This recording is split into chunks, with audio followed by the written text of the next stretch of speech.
1 Reis 18:30. Quem encontrou, diga amém. O texto diz assim: Então Elias disse a todo o povo: Chegai-vos a mim. E todo o povo se achegou a ele.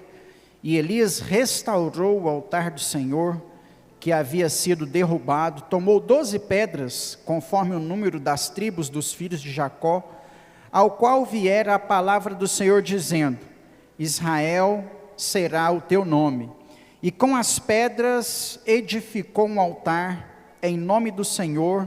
Depois fez em redor do altar um rego em que podia caber 2 medidas de semente. Deus, esta é a tua palavra, foi lida e será ministrada aos nossos corações aqui nessa noite de domingo, Senhor. Eu quero te agradecer, concordo com a oração do irmão Cícero, e quero te agradecer pelo período de louvor. Como é bom, Deus, cantar ao Senhor. E da mesma forma, como é bom ouvir a sua voz, a falar conosco, através da sua palavra, Pai. É o que nós pedimos ao Senhor nessa noite.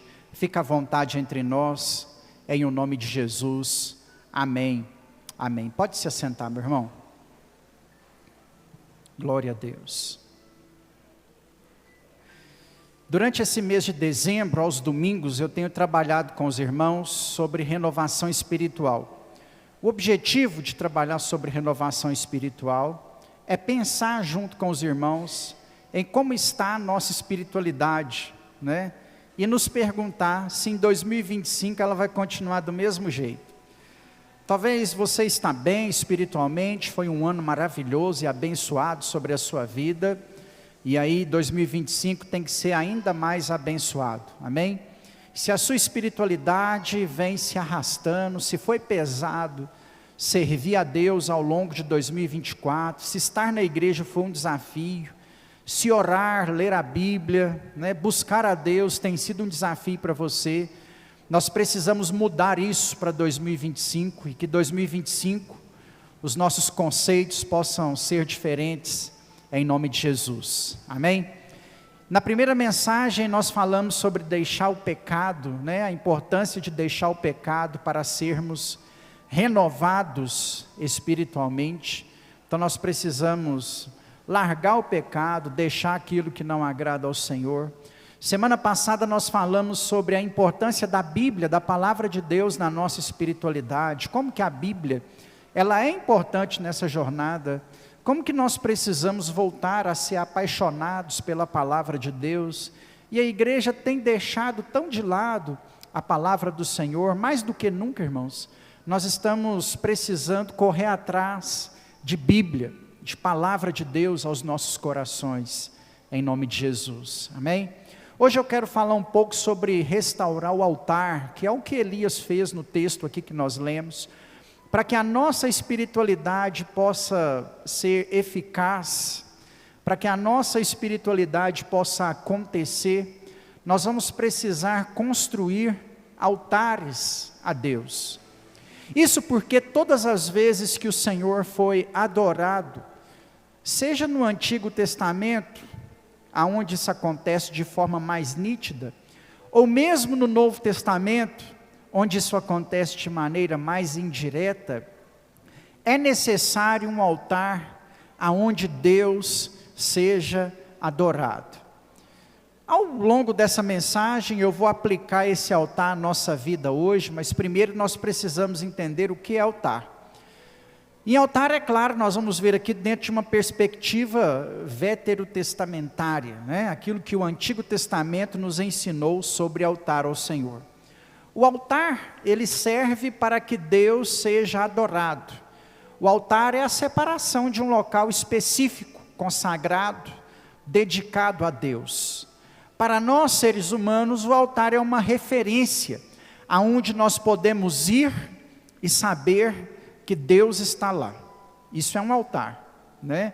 Para Deus, o altar é o ponto de referência, aonde Ele vai receber a oferta, a adoração, ou aonde Ele vai manifestar o seu poder. E isso olhando à luz do Antigo Testamento.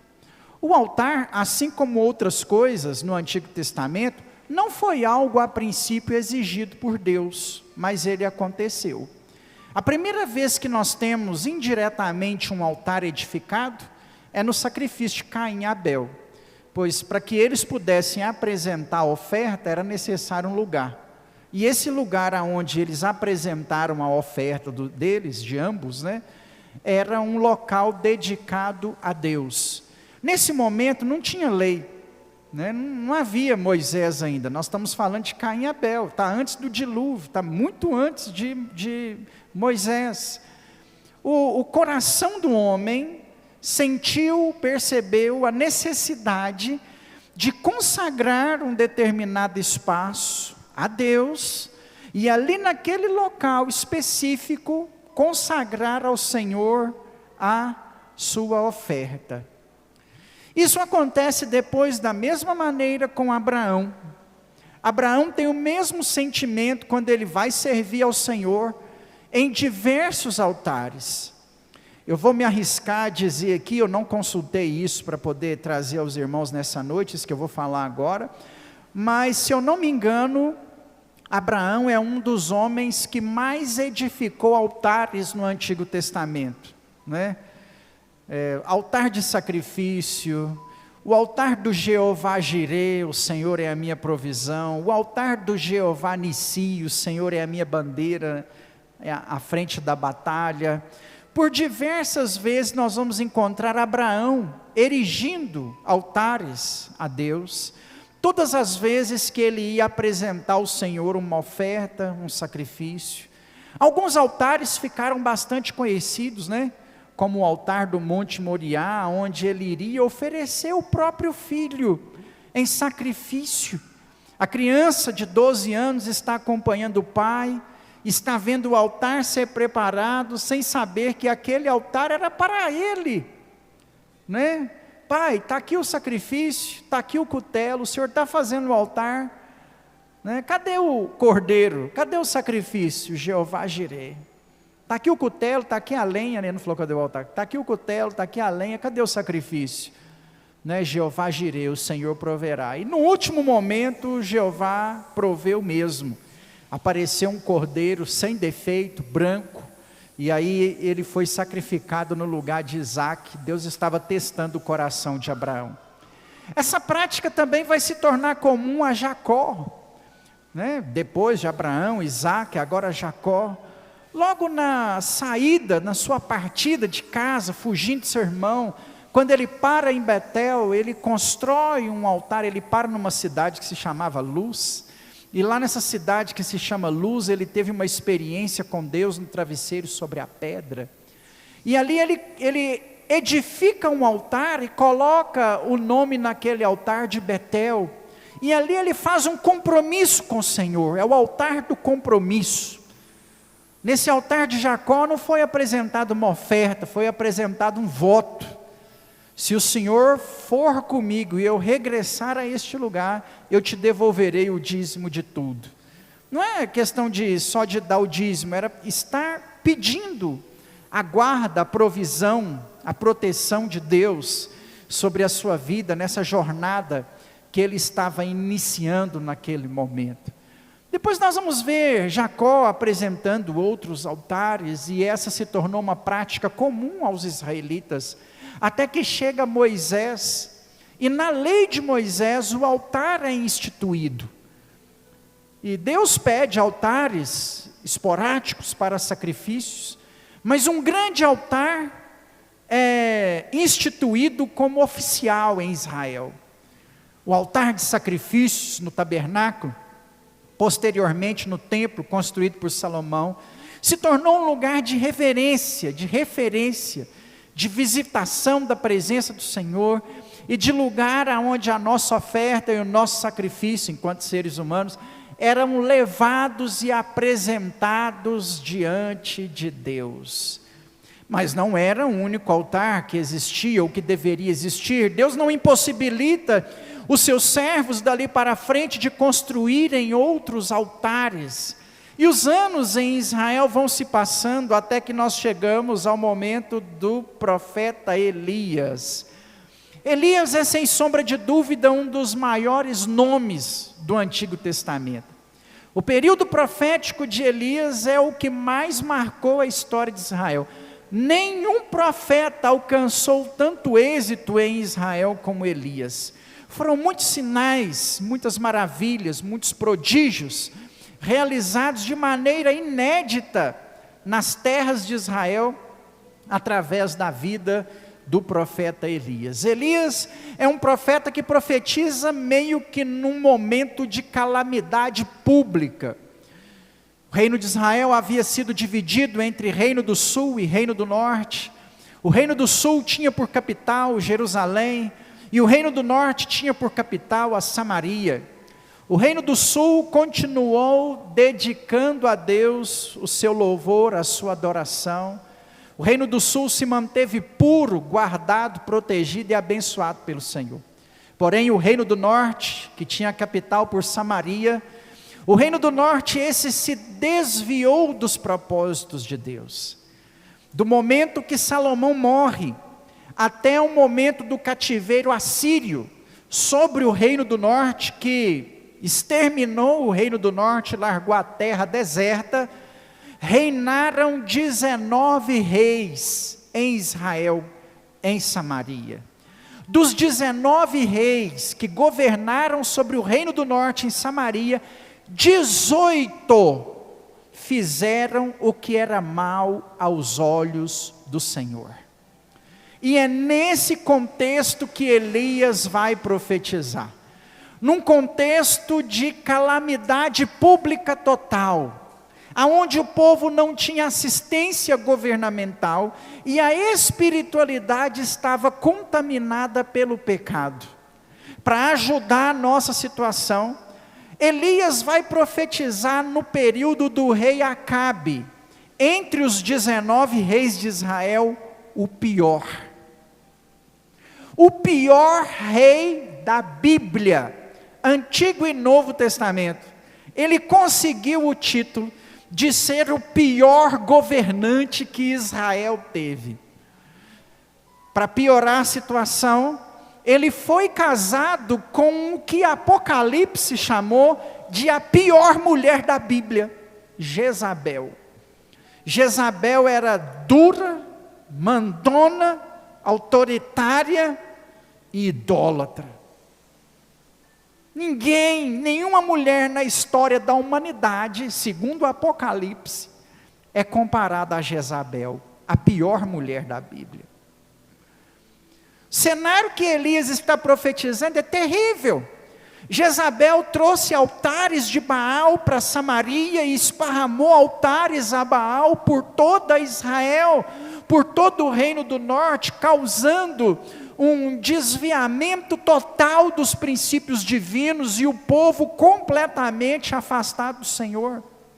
A situação era tão difícil que Elias chega a pensar que ele era o último, que ele estava sozinho. Depois ele vê que não estava, né?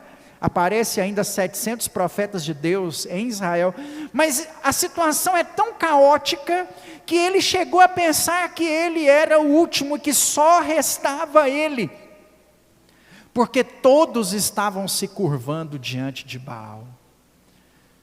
É interessante porque, se você lê um pouquinho de Bíblia, se você ouve um pouquinho de mensagens, né, se você já tem uma caminhada cristã, você já ouviu falar de Elias? Elias é o profeta que faz o azeite da botija se multiplicar. Elias é o profeta que faz a farinha da vasilha não acabar.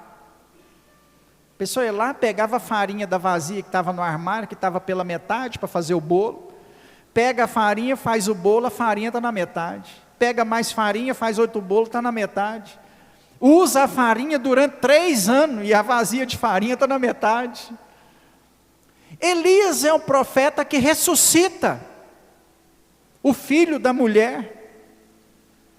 Elias é o profeta, irmãos, que ora e fica sem chover. Não é só sem chover, não.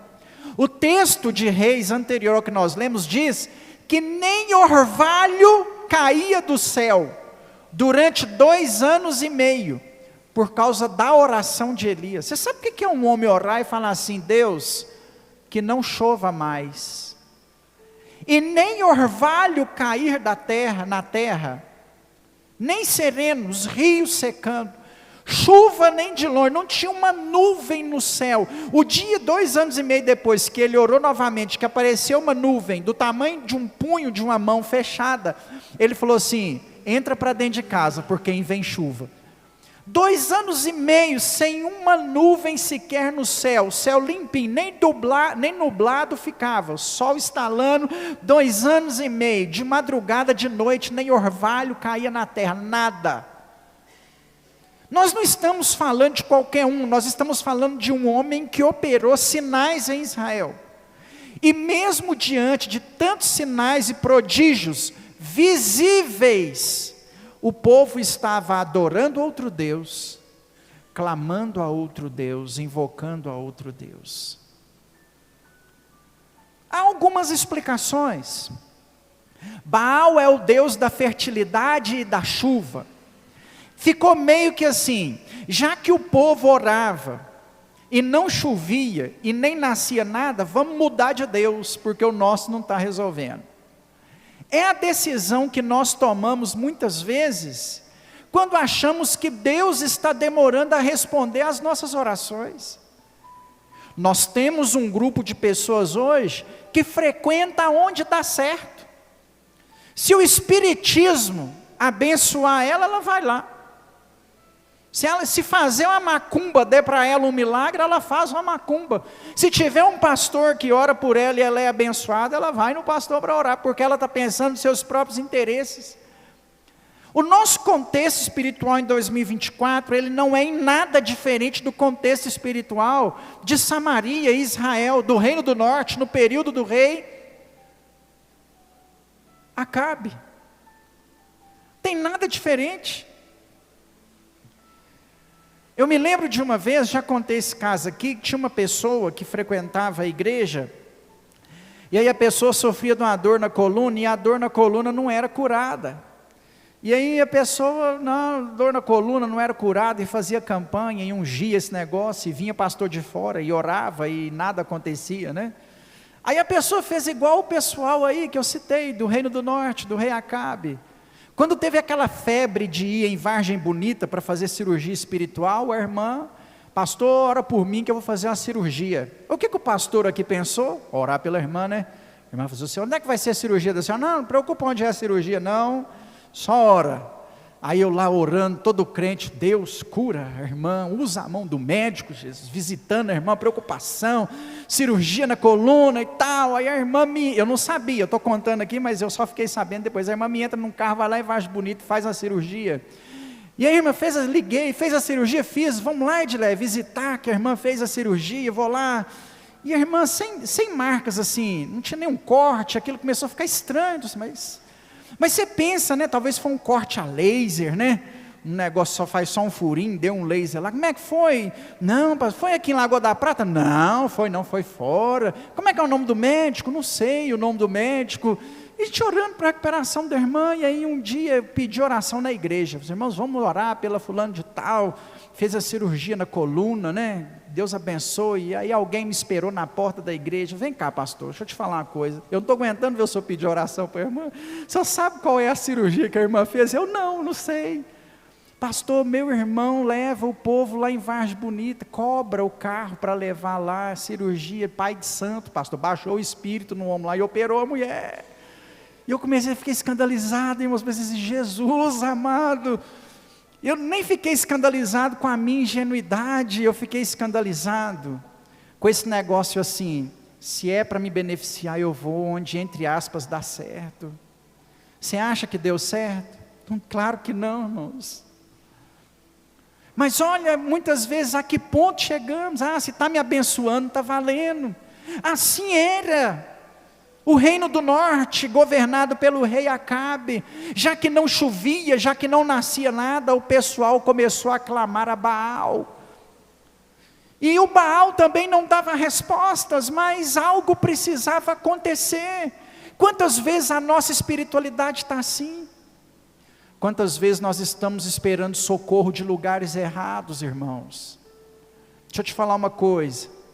Deus não é obrigado a te curar. Deus não é obrigado a sarar a sua dor. Deus não é obrigado a fazer essas coisas na sua vida. Ele age de acordo com a vontade dEle. E relacionado à vontade de Deus, você só aceita. Sabe por quê, meu irmão? Um bem maior Ele já te deu. Ele pagou o preço por você na cruz do Calvário, escreveu o seu nome no livro da vida, é o que vale. Se você vai ser doente aqui nessa terra, tomara que não, tomara que Ele te cure. Se você vai enfrentar uma enfermidade, se você vai ser pobre, se você vai enfrentar adversidades, não importa, porque o seu maior tesouro já está preparado para você na cidade santa. Se formos curados aqui nessa terra é bônus, e a gente ora para ser curado mesmo, a gente crê, Deus pode curar. Isaías 53 diz que verdadeiramente Ele levou sobre si as nossas dores e as nossas enfermidades, mas nós não sabemos os propósitos da enfermidade. Tem enfermidade que é para a glória de Deus, Ele falou isso para Lázaro. Tem enfermidade que são testes, tem problemas que nós enfrentamos, irmãos, que são testes de Deus sobre nós. Então não tem o que fazer, Ele não é obrigado a fazer nada disso. Ele já fez por você muito mais do que você merecia. Ele morreu na cruz do Calvário para te salvar. Desespera não, espera nele. Espera nele. Espera dele. É porque dele, por ele e para ele. O pessoal começou a levantar altares a Baal e aclamar aclamar bênçãos a Baal. Até que Elias, não concordando mais com aquela situação e vivendo esse período caótico, onde o povo não era assistido pelo seu governo, onde havia seca e fome sobre a terra, onde a idolatria estava imperando, o culto a Deus havia sido abandonado mais uma vez, a espiritualidade estava sendo arrastada, e eu provo para você que ela estava sendo arrastada. Após esse episódio, Elias vai pedir a morte. Estava difícil servir a Deus naquela época. Talvez assim foi com a gente também em 2024, talvez foi caótico espiritualmente. O que nós precisamos fazer para começar a consertar a situação? Elias chega diante daquela situação, naquela condição, com uma solução. E a primeira coisa que Elias faz é erguer um altar ao Senhor. Para que 2025 a nossa espiritualidade seja diferente, sabe o que você vai ter que fazer? Erguer um altar a Deus. É claro que o nosso altar hoje ele é diferente. Abre um parêntese. Quando a igreja evangélica chegou no Brasil, a igreja evangélica chega no Brasil pelas portas da presbiteriana, né? A presbiteriana oficialmente é a primeira igreja a chegar no Brasil por volta do ano de 1850. A igreja presbiteriana vem por causa dos imigrantes ingleses, né? Que estavam chegando no Brasil, e esses imigrantes ingleses, eles eram protestantes, tinham sido alcançados pelo movimento protestante na Europa, e estavam imigrando para o Brasil, visto que a escravidão tinha sido abolida, e a porta de emprego estava sendo aberta. Então o pessoal vem migrar para o Brasil, à procura de uma oportunidade de vida, à procura de emprego, né? E aí os ingleses vêm protestantes, surge a necessidade de atender esse pessoal. Então a igreja, ela impedida de realizar cultos no Brasil, Portugal havia proibido qualquer outra prática religiosa que não fosse o catolicismo romano de ser praticado no país. O país ainda não era laico, o país era católico, né?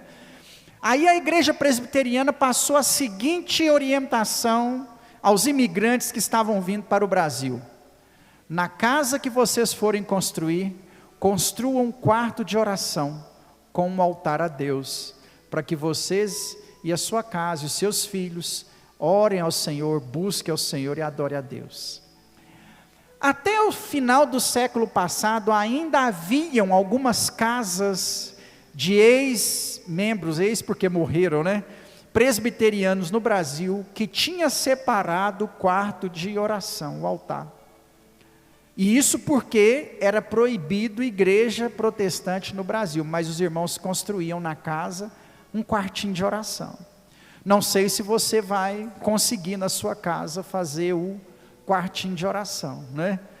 Eu consegui manter na minha casa um quartinho de oração até a chegada da Gabriele. Quando a Gabriele chegou, eu desmanchei o quartinho, fiz um quartinho da Gabriele, né? Agora, recentemente, eu fiz um lá no fundo, aproveitando o muro. Estou terminando, tem 5 anos que eu estou fazendo ele, eu estou terminando ele lá, eu acho que agora vai, né? Eu vou separar o quartinho lá. Se você tem condições de separar um lugar na sua casa para oração, faça isso. Não quer dizer que você não possa ter um altar físico. É claro que diferente dos altares que a gente vê espalhados por aí, né? Mas esse altar não é mais necessário. Porque o principal altar do Antigo Testamento era o Santo dos Santos, que ficava atrás do véu no tabernáculo ou no templo construído por Salomão. E esse véu do templo foi rasgado de alto a baixo. E esse altar agora mudou de lugar. Porque segundo o apóstolo Paulo à igreja de Corinto, nós nos tornamos templo do Espírito Santo de Deus. E o Espírito Santo de Deus vem morar em nós.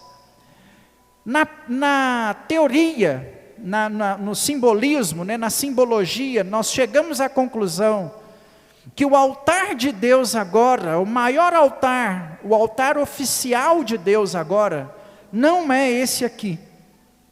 Isso aqui, a igreja tem um nome, chama púlpito, né, esse lugar que a gente apoia a Bíblia.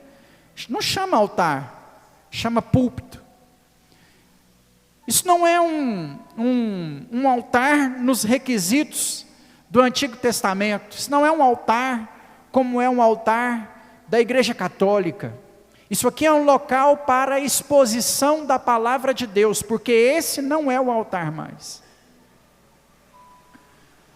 Com ressalva à crítica construtiva, nós temos uma igreja em Lagoa da Prata, que no altar só a líder espiritual sobe, porque é santo. E para subir ela tem que subir descalço. Informação equivocada. Esse altar não existe mais. Criança não pode chegar lá perto desse altar. Ele é cercado com um murinho de vidro, inclusive. Só a líder espiritual sobe descalço nesse altar. Respeito a posição dela. É só uma pequena faltazinha de orientação relacionada ao altar na Bíblia. Se tem irmão que acredita, não quer abalar a sua fé relacionada a isso. Só estou te posicionando relacionado àquilo que a Bíblia nos ensina. Se ela está certa ou errada, isso não vai interferir na salvação. Chegar lá no céu, minha filha, você não vai entrar, porque o altar lá na sua igreja só você subir. Não vai interferir, não, ela vai entrar no altar, né? Ela é pastora, ela vai dar conta dos membros, cuidei, vai receber o galardão dela, não tem nada contra, não vai interferir na salvação. É só um pequeno detalhe que às vezes na Bíblia não foi visto ainda. Porque esse altar não existe mais. O altar de Deus agora é o seu coração. O santo dos santos é o seu íntimo. Onde você dobrar os seus joelhos e clamar ao Senhor, ali é um altar de adoração. Pode ser dentro do seu quarto, pode ser na cadeira da igreja, pode ser dentro do banheiro, no seu local de trabalho. Aonde você estiver, como você é templo do Espírito Santo, o altar de Deus está na sua vida. E nós, simbolicamente, acreditamos que esse altar é o seu coração. Aí agora entra a nossa mensagem. Talvez o altar do seu coração está derrubado. Talvez outros deuses foram colocados no altar do seu coração. Quem sabe seu time de futebol ocupa no seu coração um lugar maior do que o Senhor. Quem sabe a sua casa, o carro que você comprou, o sofá que você adquiriu, um bem material, ocupa mais o altar do seu coração do que o próprio Deus. Porque quando nós dedicamos as nossas forças, quando nós dedicamos os nossos cuidados a outras coisas que não são o Senhor, essas coisas sobem ao nosso coração.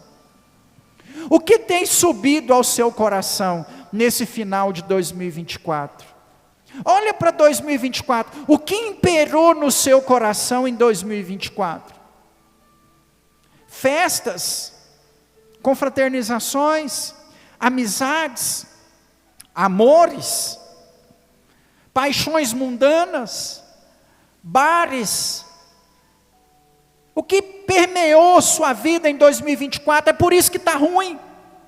Porque o dia que o Espírito Santo for o seu horizonte, o dia que o seu alvo for Cristo, aí sua espiritualidade vai estar eficiente. Nós somos essa verdadeira geladeira ambulante, porque entendemos que domingo à noite é uma obrigação, é um peso de consciência que nós estamos tirando, e queremos que a nossa espiritualidade seja aquecida, esteja fervorosa, mas no nosso coração tem tudo, menos um altar para Deus. O que encheu o seu coração, meu irmão, durante o ano de 2024? Nós cantamos aqui na música antes da oferta, que no meu coração não cabe outro amor. Essa frase é uma verdade para você? Seu único, primeiro, maior e grande amor é Cristo. Quem sabe o altar do seu coração está derrubado. Você olha para esse altar e se lembra como o fogo caía sobre aquele altar, como era fervoroso aquele altar, quantas experiências espirituais você teve naquele altar, quanto de Deus você conheceu naquele altar, mas hoje talvez o seu altar está em ruínas, as pedras estão esparramadas, talvez em cima desse altar não tenha uma oferta há muito tempo, uma oferta em todos os sentidos que você quiser pensar, mas principalmente na oferta de louvor.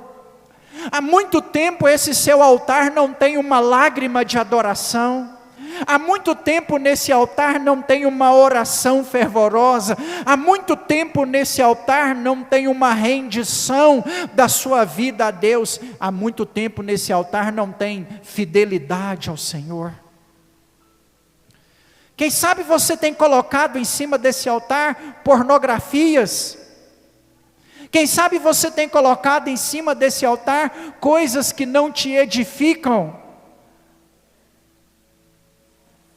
e quer reclamar de espiritualidade vazia, quer culpar a igreja, estou mal espiritualmente, porque a igreja não tem janela, estou mal, minha fé está lá embaixo, a igreja não tem janela, não dá, estou mal, pastor não me visitou, as irmãs não me visitou, estou mal. Não está acontecendo projeto Dorcas, minha espiritualidade está mal. É por isso que nós estamos maus, irmãos? Não é não. Nós às vezes estamos mal, sabe por quê? Porque tem muita coisa suja em cima do nosso altar. Ele está lá e você olha para ele, você sabe que ele está lá, só que ele está em ruínas. Você prestou atenção no texto que nós lemos? As pedras estavam lá, o sacrifício estava lá, o local estava lá. O que Elias faz? Organiza o altar. 2025 precisa ser o ano que nós vamos levantar um altar ao Senhor. Não sei se a gente vai estar vivo até lá ou se Jesus volta antes, mas se nenhuma dessas duas coisas acontecerem, no culto de virada de ano você tem que levantar um altar para Deus no seu coração, para esse negócio ser diferente. Aliás, não deixa isso para o dia 31, não, faz isso hoje. Comece a juntar as pedras do seu altar. Comece a levantar para Deus um altar no seu coração. Volta a chamar o Senhor de Pai e pede o Senhor para te fazer novamente como um vaso na mão do oleiro, para te desmanchar. Fazer de novo se for necessário. Nós temos 15 dias até a virada de ano. Talvez é o tempo que o Espírito Santo precisa para fazer tudo novo de novo no seu coração, na sua vida. Comece a organizar o seu altar. Comece a tirar a poeira, a colocar as pedras no lugar. Eu gostaria muito de resolver o seu problema só colocando a mão na sua cabeça e fazendo uma oração poderosa. Mas não é assim que nós resolvemos esse problema. Nós precisamos começar arrumando a casa. Lembra da pregação de semana passada? O templo estava sendo usado de almoxerifado. Os pedreiros estavam guardando tábua lá dentro, um monte de areia. E o trem estava tudo bagunçado, virado de perna para o ar. Até que o Quias resolve arrumar as coisas e colocar no lugar. A refazer o altar da adoração. Comece a reconstruir, a colocar cada pedra no seu devido lugar. Pega a pedra da oração e comece a colocar ela no lugar hoje. Para com esse negócio de deixar para orar amanhã, vou começar um propósito de oração amanhã. Nós tratamos a oração igual a academia, né? Você vai entrar na academia, você vai começar a dieta segunda-feira. Segunda-feira é o dia nacional da academia, da dieta, e aí você vai começar, toda segunda-feira você está começando, né? Eu me lembro lá em casa uma vez há muito tempo atrás, mas é muito tempo mesmo, eu acho que não tinha nem a Gabriela. Edilé, eu vou começar a caminhar, que eu vou mudar meu hábito alimentar e agora vai. Aí o que você precisa? Eu preciso de uma roupa para caminhar. Não compra não, aí com muito custo foi lá comprar uma roupa. E agora, o que você precisa para ir? Não caminhou não, ficou um tempo sem caminhar. Nós cobramos, né? Eu e o Thiago na época, só já tem a roupa, por que só não caminha ainda, né? Não, falta um negócio aqui que põe um cap para o suor não escorrer no olho. Aí foi lá e comprou o cap para o suor não escorrer no olho, né? Aí não está vindo caminhar, e já tinha a Gabriela, a roupa e o cap, né? Aí agora eu vou caminhar, por que não caminhou? Eu não tenho tênis. Aí minha sogra foi lá e comprou um tênis bacana, acho que foi presente de aniversário ou de Natal, e deu a Edilé um tênis top mesmo, desde de caminhada, tal. Agora tem o tênis, tem a roupa, tem o cap, e não ia caminhar. Por que você não está caminhando? Porque aqueles relógios e tal, já está querendo demais, né? Mas eu fui lá e dei o relógio de presente de aniversário. Aí tem o relógio, tem o tênis, tem a roupa, tem o cap, tem a praia para caminhar, né? Tem a rua, Paradiso lá, todo mundo caminhando de tarde. A gente sempre vai deixando para depois. Amanhã eu vou. Isso quando eu conheço pessoas que vai lá, faz avaliação na academia, paga. Segunda-feira eu vou, R$130, e não vai, e paga à toa, ou vai só uma vez. Nós fazemos a mesma coisa com a oração.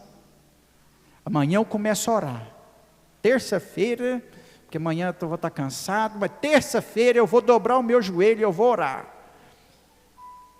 Deixa eu te lembrar uma coisa, lá no 1º de janeiro de 2024, talvez você estava de joelho na igreja e falou assim: Senhor, esse ano eu vou orar, e o ano está acabando e você não orou. Coloca a pedra da oração no lugar, coloca a pedra da leitura bíblica no lugar. Meu irmão, há quanto tempo você não jejua? Tem quanto tempo que Deus não recebe um jejum seu de meio-dia? Da hora que você acordar até na hora do almoço, abrir mão do café da manhã para Deus, tem quanto tempo? Me envergonha aí, pastor, jejuei semana passada, aleluia, maravilha. Mas eu pergunto para os que não estão jejuando, há quanto tempo Deus não recebe um jejum, uma consagração sua? Isso é arrumar o altar. Você quer fervor, você quer que Deus visite você, você quer que o Espírito Santo te toque, mas qual foi a última vez que Deus recebeu um propósito seu? Um propósito, faça votos ao Senhor, que você consiga cumprir. Eu vou contar a nível de testemunho, um dos votos que eu mais vezes fiz foi de refrigerante. Eu já fiquei muito sem refrigerante. Eu já fiquei 5 anos consecutivos sem tomar refrigerante. Eu tenho 40 anos, eu tenho 25, né, de cristãos, dos 45, dos 40 anos, 25 eu sou cristão. Dos 25 anos de cristão, eu devo ter tomado refrigerante uns 10, uns 15 anos do período meu de cristão, não tomei refrigerante como voto ao Senhor. Pastor, você já acostumou? Não acostumei não. Eu fiz outro propósito de refrigerante do meio do ano para cá. Ontem eu fui na reunião de pastores em Pará de Minas. Eu sei que os meninos lá em casa gostam de, não é Habib's não, é outro negócio que faz hambúrguer. Aí eu passei lá e e lá tem um, né? Passei, peguei, pus no pacotinho e trouxe. Cheguei lá em casa, hambúrguer, Habib's, que esse hambúrguer gostoso, que esse tem bom, não tinha um refrigerante, mas doeu até na alma não ter o refrigerante, assim, tinha um refrigerante, aliás, eu não podia beber, né?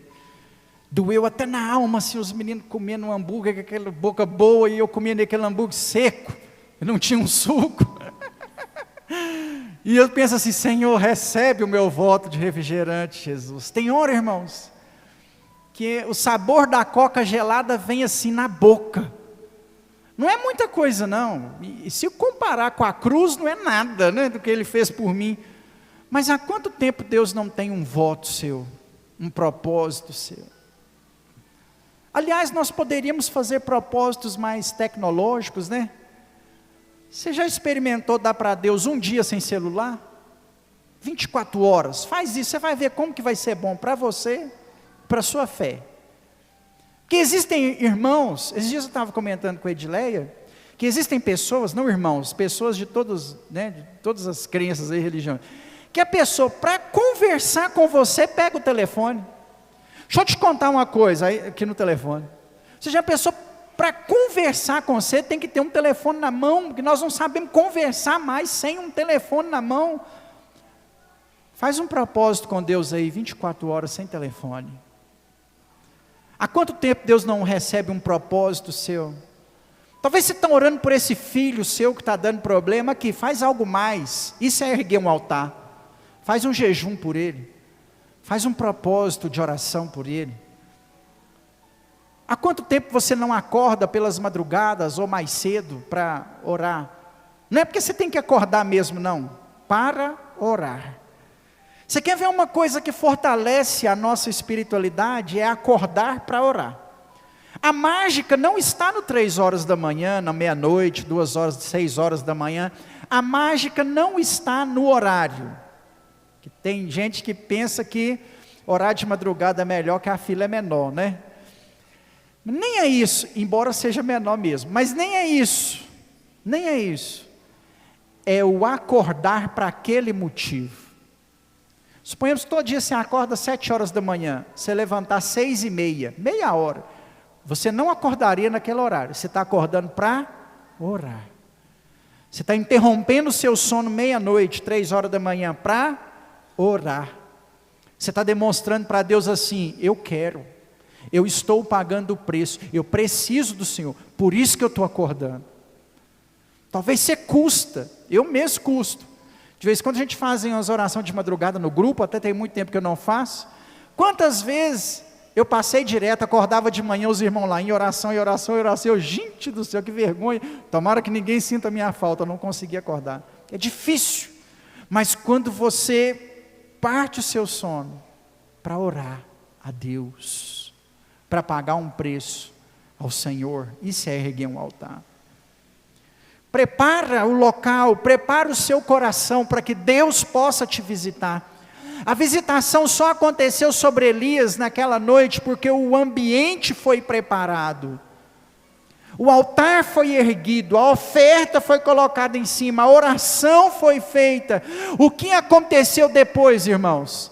Caiu um fogo do céu, consumiu o holocausto, lambeu a água que estava em volta do altar. O Elias colocou a mão nesse fogo e direcionou aonde estavam os profetas de Baal, e aquele fogo consumiu, não precisou fazer nem velório daquela turma, não pegaram os corpos para fazer velório, não.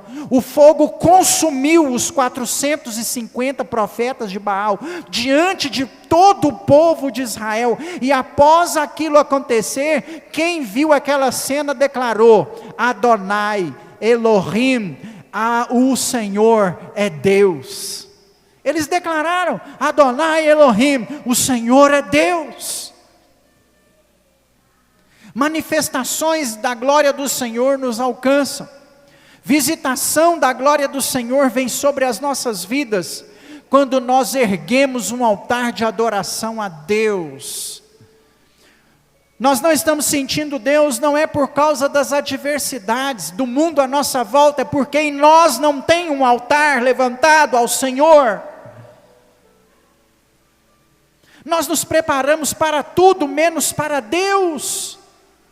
Você se prepara para uma festa, para um churrasco, para o trabalho, você se prepara para acompanhar seu time do futebol, do coração, mas e para Deus você prepara? Na hora que você começa a se arrumar para ir para a casa de Deus, você se prepara, você pensa no que você está vestindo para vir para a igreja, embora esse não seja um problema nosso, graças a Deus. Você põe uma roupa pensando assim, essa roupa é a da igreja, é para me servir ao Senhor, não vou chamar a atenção de nenhum homem, de nenhuma mulher, porque é a roupa para Deus. Você se prepara espiritualmente. Senhor, hoje é culto, fala comigo, Jesus, faz a palavra alcançar meu coração, abençoe Deus o louvor, faz Deus com que o meu louvor chegue até o Senhor. Você se prepara, há uma expectativa no seu coração para servir a Deus? Chegou o domingo, maravilha, hoje tem culto, aleluia, eu não consegui durante a semana, mas hoje eu vou servir a Deus. Há no seu coração, isso é levantar um altar a Deus, se preparar para estar aqui. Você não pode vir na igreja igual você vai no supermercado, sentiu falta de um sabonete, papel higiênico acabou, você fala, vou no supermercado. 5h30, 5:45, vou para a igreja, está na hora de ir para a igreja. Igreja não é assim, fé não é assim, espiritualidade não é assim. Espiritualidade eu me preparo antes. É justamente por não nos prepararmos que acontece imprevisto. Você vai para o churrasco sem lembrar que tem culto logo mais. Aí você fica lá até 5 horas da tarde. Hoje eu não vou dar para ir na igreja hoje não, fiquei até tarde. Se prepara, acorda com expectativas, programe a sua vida, para que você faça o churrasco no sábado, mais cedo no domingo, para que o seu parente te visite em outro horário, para que as coisas que tem que fazer sejam feitas em outra ocasião, para que o seu horário para Deus seja cumprido. Isso não é religiosidade, isso não é ritual, sabe o que é isso? Levantar um altar, preparar o terreno, preparar o local, para que o Espírito Santo de Deus possa te visitar. Depois do altar preparado, o fogo caiu. Depois do nosso coração pronto, o Espírito Santo vem. Meu irmão, ele vem quando está pronto. Quando você está quebrantado diante dele, quando o seu coração é um altar, ele vem. Quando a igreja para de ser para nós uma obrigação, quando a casa de Deus vira para nós um prazer, quando a presença de Deus para nós é algo maior do que qualquer coisa nessa terra, ele vem. Quando nós chamamos por ele, quando o altar está pronto, você pode orar igual Elias e ele vem.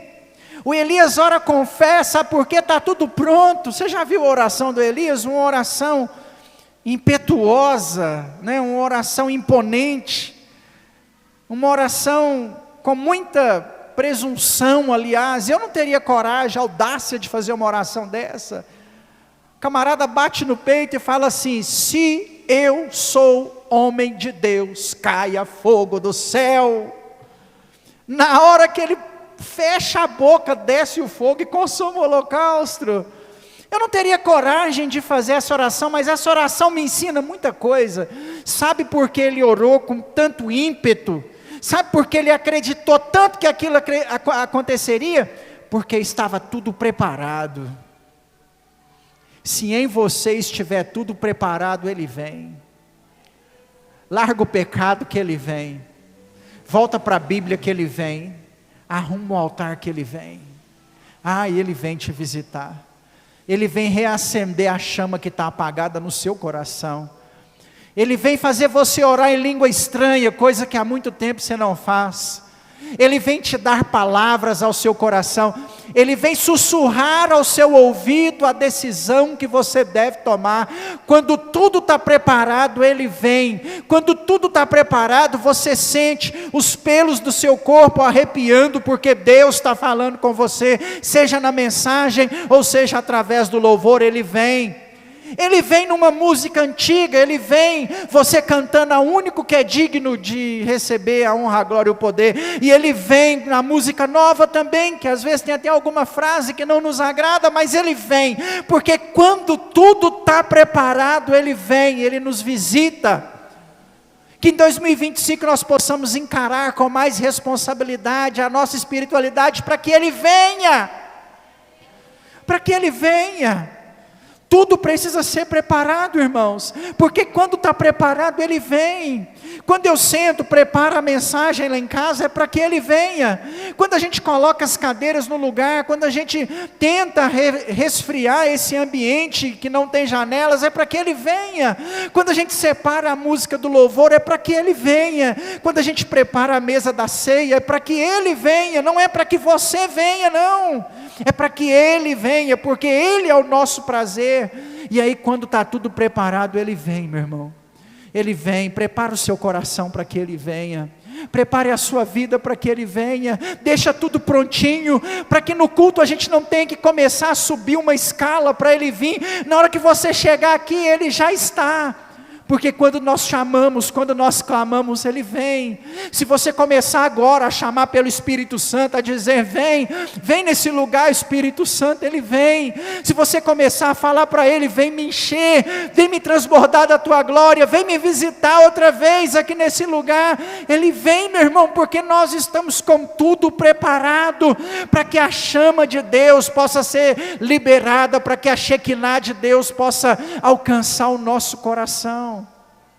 Ele vem, meu irmão. Chama que Ele vem. Chama que Ele vem.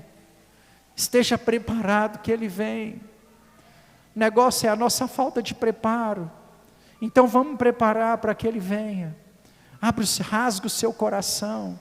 Rasga as suas vestes. Chama por Ele. Fala, vem Espírito Santo, vem. Vem, feche seus olhos, curve a sua cabeça. Chama por Ele, fala, vem Espírito Santo, vem sobre a minha vida, vem sobre o meu coração. Eu não quero, Senhor, sair daqui sem sentir a Tua presença nessa noite. Eu não quero, Pai, sair daqui vazio. Eu não quero, Senhor, sair daqui da mesma forma que eu entrei, destruído. Precisa ser diferente, Pai. 2025 tem que ser diferente. Não pode ser arrastado, não pode ser difícil, não pode ser pesado. Eu não quero esse fardo pesado. Eu quero caminhar com o Senhor leve, Deus. Eu quero ver o meu jugo sendo dividido com o Senhor. Eu quero que a caminhada seja leve, seja cheia do Senhor, seja cheia da Tua glória. Vem Espírito Santo, vem falar aos nossos corações, vem tocar, Senhor, nas nossas vidas. O nosso altar está pronto, o nosso coração está pronto. Nós queremos, ó Pai, levantar, erigir um altar ao Senhor, como Abraão fazia, como Jacó fez, como Elias fez em 1 Reis 18, vem Espírito Santo, vem Senhor, canta lá, baixereando, canta lá, vem Jesus, vem visitar a Igreja Batista Nacional Atos, vem visitar o nosso coração, vem visitar, Pai, as nossas vidas, não para a glória de homem, não, Deus, para que ninguém cresça, não por causa dessa instituição, por causa da placa, é porque nós precisamos do Senhor. Vem Espírito Santo, vem libertar dos pecados que nos prende, vem libertar-nos, ó Deus, das cadeias que nos amarram. Vem, Senhor, avivar o nosso coração, reacende a brasa, reacende a chama, renova, Pai, o nosso amor pelo Senhor, que nós possamos Te amar, Deus, que nós possamos ser cheios da Tua glória. Vem Espírito Santo, vem, Senhor, neste lugar. Vem, Senhor, encher os nossos corações com a Tua presença. Vem, Deus, em nome de Jesus. Vem, Senhor, vem nesse lugar, Pai. Se coloca de pé, meu irmão. Aleluia. Oh Deus, santo é o Senhor, Pai. Digno é o Senhor de honra, digno é o Senhor de glória, digno é o Senhor de adoração. Nós bendizemos, ó Deus, ao Senhor que é Rei de toda a terra. Oramos, ó Pai, vem nesse lugar, Pai, vem nesse lugar, Deus. Nós abrimos ao Senhor o nosso coração, Pai, aleluia.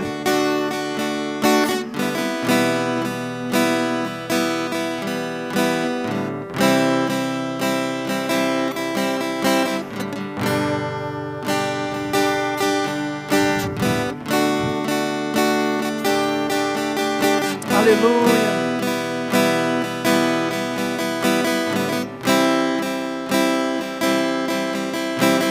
Estás assentado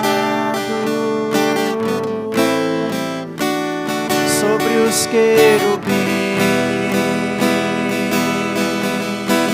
vem,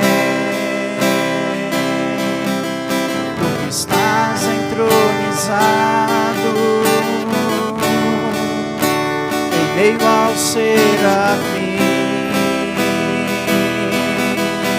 vem, tu que estás aclamado por anjos, vem nesse lugar.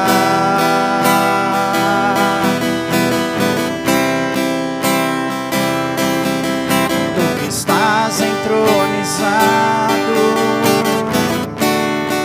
sobre os louvores do seu povo, vem, tu que estás aclamado por sua igreja, vem nesse lugar,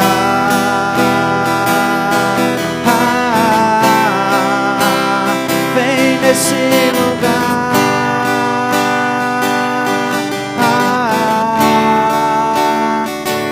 Nesse lugar,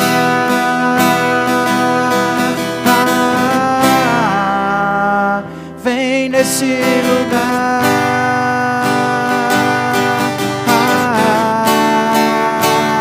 enche esse lugar,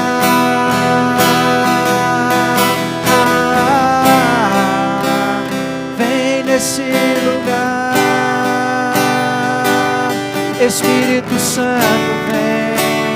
Sopra nesse lugar, dos quatro cantos vem nesse lugar, enche-nos, Senhor, vem nesse lugar, vem, quero viver este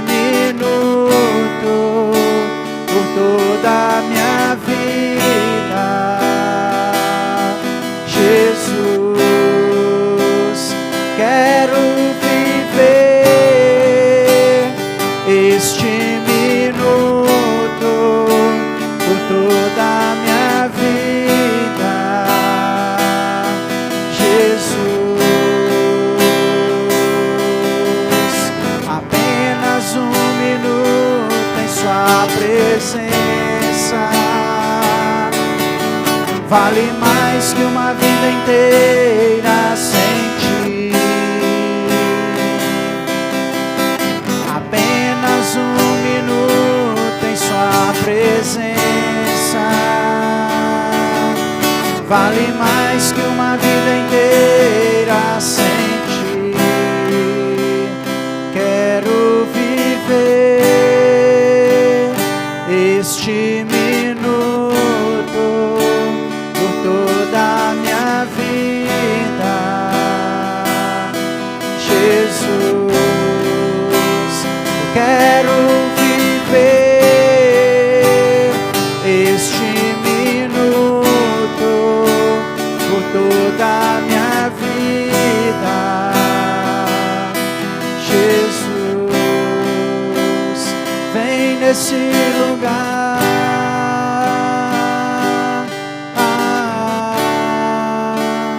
vem nesse lugar,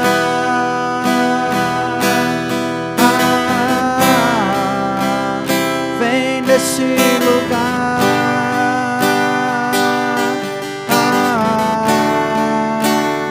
enche a minha vida, Senhor Jesus. Aplauda Ele, meu irmão, porque Ele é digno. Aleluia. Edileia.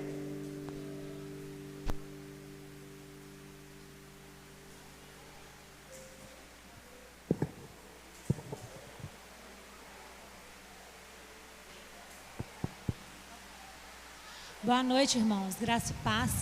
Eu venho aqui, convidar em nome da Priscila e de toda da igreja, do pastor, as irmãs para o nosso culto de mulheres. Vai ser sábado agora, vai ser o nosso último culto do ano. Sábado agora, dia 21, às 18 horas. Amém? Posso contar com a presença das irmãs? De todas? E eu queria também